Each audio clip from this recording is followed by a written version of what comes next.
ሰላም እንዴት ናችሁ? ሃቪ ነኝ ሲቪል ኢንጂነር እና ኢንተሪየር ዲዛይነር። ዛሬ 250 ካሬ ላይ ያረፈ G+4 በትክክል ስትራክቸራል ዲዛይኑ ስላልተሰራና በትክክል ስላልተገነባ እየፈረሰ ይገኛል። እንደ አንድ ባለሙያ በጣም የሚያሳዝንና የሚያሳፍር ጉዳይ ነው። እነዚህ ክላይንቶች እኛ ጋር ሲመጡ ኢንተሪየር ዲዛይን እንድንሰራላቸው ነበር የመጡት። ቢሆንም ግን ስትራክቸሩ ዲዛይኑን ስናየው ከኮለን ሳይዝ ከኮለን ቱ ኮለን ዲስታንስ ያለው የስላቡ ቲክነስ ኢቨን ፋርደር ስንሄድም የሶይሉ አይነት የኮለን ሳይዙ የፋውንዴሽን ኮለን የፓዱ ሳይዝ ሁሉም ለህንፃው የማይመጥን ትክክል ያልሆነ ነበር የተጠቀሙት እና ብዙ ጊዜ ያው ቲክቶክ አካውንት አለን እንደምታውቁት ከተለያዩ ሲኒየር ስትራክቸራል ዲዛይነሮች ከሚባሉ ተወያይተንበታል። ላይቭ ላይም ተገናኝተን ይህንን ህንፃ ፈርሶ ይሰራ ወይስ በሪትሮፊቲንግ ወይ ደግሞ በጃኬቲንግ ሲስተም ይስተካከል የሚል ብዙ ጊዜ ተወያይተንበታል። ምናልባት ጃኬቲንግ ሲስተም ምን ማለት እንደሆነ ካላወቃችሁ ጃኬቲንግ ሲስተም ማለት መሸከምን ያልቻለ ስትራክቸር ኮለን ሊሆን ይችላል ኤኒ ስትራክቸር ብረት ኮንክሪት በመጨመር የበለጠ እንዲሸከምና እንዲጠነክር የምናደርግበት ነው።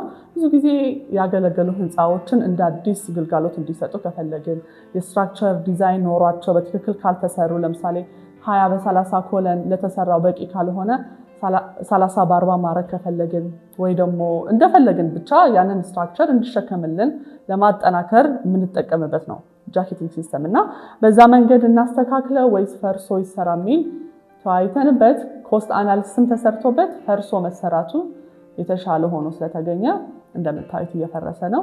ለማፍረሻ እንኳን በጣም ብዙ ብር ነው ያወጡት። ምን ያክል የሞራል ዳሜጅ እንደደረሰባቸው ማሰብ ይቻላልና ብዙ ጊዜ ክላይንቶች አርኪቴክቸራል ዲዛይን ላይ ብቻ ነው ትኩረት የምታደርጉት። ስለ ፓርቲሽን አስተያየት ታደርጋላችሁ። ሩም ሃይቱ እንደዚህ ይሆንልኝ ብላችሁ ከሰጣችሁ በኋላ ስትራክቸራል ኤሌክትሪክ ሳኒታሪ ሲሰራ ባለሙያው ሰርቶ ሲሰጣችሁ ቢል ኦፍ ኳንቲቲ አውጥቶ ይሄን ያክል ብረት ይሄን ያክል አሸዋ ይሄን ያክል ሲሚንቶ አቅርቡልን ስትባሉ ብቻ ነው የምታቀርቡትና ያንን በጣም ትልቅ ጉዳት ያመጣል። አርኪቴክቸራል ዲዛይን ላይ በደንብ ትኩረት እንደምትሰጡት ሁላ ስትራክቸራል ዲዛይኑ በትክክል ተሰርቷል። አሁን እዚህ ላይ ከሚያስፈልገው በታች መሰራቱ ብቻ ሳይሆን ከሚያስፈልገው በላይ እንዳይሰራም ቼክ ማድረግ አለባችሁ። ምክንያቱም የኢኮኖሚ ችግርም ስለሚያመጣ G+10 የሚያሰራን ብረት እና ሲሚንቶ እና አሸዋ ለG+4 ከተጠቀማችሁት እናንተም ኪሳራ ላይ ነው የምትሆኑት። የሰልፍ ወይቱን የህንፃው ከመጨመር ውጪ ምንም ጥቅም የለውም። ስለዚህ ከሴፍቲም ከኢኮኖሚም አንፃር ትክክለኛ ዲዛይን መሰራቱ ቼክ መደረግ አስፈላጊ ነው። ምናልባት ስትራክቸራል ዲዛይን እንደ አርኪቴክቸራል ዲዛይን ስታነቡት ወይ ደግሞ ሰው ኤክስፕሌን ሲያደርግላችሁ ባለሙያ ሲያስረዳችሁ ኢዚሊ ላይገባችሁ ይችላል።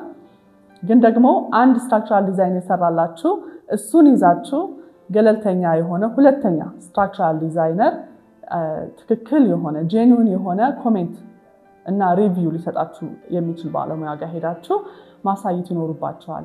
ለዚህኛው ቤት ይሄ ሴፍ ነው ወይ ከኢኮኖሚ አንፃር ከሴፍቲ አንፃር ምን ይመስላል የሚለው ነገር ማሳየት ይኖርባችኋል። ካልሆነ ልክ እንደዚህ ትልቅ ዋጋ ያስከፍላል ማለት ነው። እኛ ሀገር ከሚሰሩ ትልቅ ስህተቶች መካከል እዚህ አካባቢ ድንጋያማ ነው አፈሩ፣ የመሬት መንቀጥቀጥ የለም፣ ዊንድ ሎድ አያጠቃውም በሚል ምንም አይነት ሶይል ቴስት ሳይሰራ የፋውንዴሽኑ ታይፕ ካፈሩ ጋር ይሄዳል አይሄድም የሚሉት አናሊሲሶችን ሳይሰሩ ይገነባሉ። ወይ ደግሞ ለእርዝ ኪክ ተብሎ ኮንሲደር የምናደርጋቸው ስትራክቸር ላይ ያሉ አይደለ እነሱ ሁሉም ኮምፕሊትሊ ኦሚት ይደረጋል። ይሄ ደግሞ ትልቅ ዋጋ ያስከፍላል። እንደው እግዚአብሔር እየጠበቀን ነው እንጂ እኛ ሀገር ትልቅ ማግኒቱድ ያለው የመሬት መንቀጥቀጥ ቢነሳ አብዛኛው ቤት ፈራሾች ናቸው። የህንፃ ባለቤቶች ክላይንቶች ብዙ ብራችሁ ነው ኢንቨስት የምታደርጉት። ቤት መስራት ቀላል አይደለም። ስለዚህ ትኩረት ማድረግ ይኖርባቸዋል። ባለሙያውን ብቻ በማመን ተቀብላችሁ መሬት ላይ ኢምፕሊመንት መደረግ የለበትም። በተለይ ደግሞ ወረቀት ላይ ያልሰፈረ ቴስት ያልተሰራ የሆነ ቦታ G1 ተሰርቷልና እዚህ ጋር ቢሰራም ችግር የለውም የሚለው ትልቅ ችግር እንደሚያስከስት ይሄኛው ማሳያ ነው።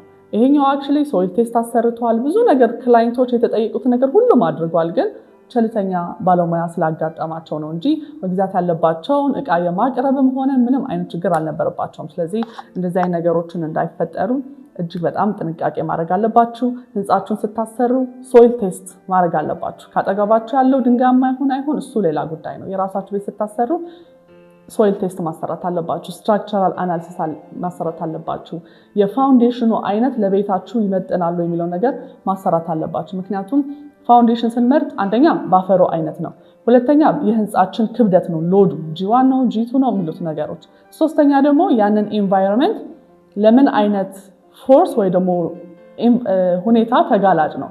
እርዝኩክ የሚነሳበት ቦታ ነው፣ ዊንድ ሎድ ያለበት ቦታ ነው የሚሉት ነገሮችን ተጠንተው ነው። አይዞሌትድ ፉቲንግ ነው የሚያስፈልገው ወይስ ኮምባይንድ ፉቲንግ ነው፣ ማት ፋውንዴሽን ነው፣ ፓይል ነው፣ ፒር ነው የሚሉት ነገሮች እንደዚህ በጥናት የሚካሄዱ እንጂ በግምት ስላልሆነ ትኩረት እንድታደርጉ እንደ አንድ መሐንዲስ እመክራቸዋለሁ ማለት ነው። ስትራክቸር ፌል ሲያደርግ ብዙ ሳይኖች አሉት። ለምሳሌ ክራክ አይደለ? እንደነዚህ እንደምታዩት ቤቶቻችን ላይ እናያለን። ብዙ ጊዜ ኢግኖር ነው የምናደርጋቸው። ስትራክቸራል ክራክ ከሆነ ሳይን እየሰጠን ነው ቤታችን። ስለዚህ ትኩረት ማድረግ አለብን።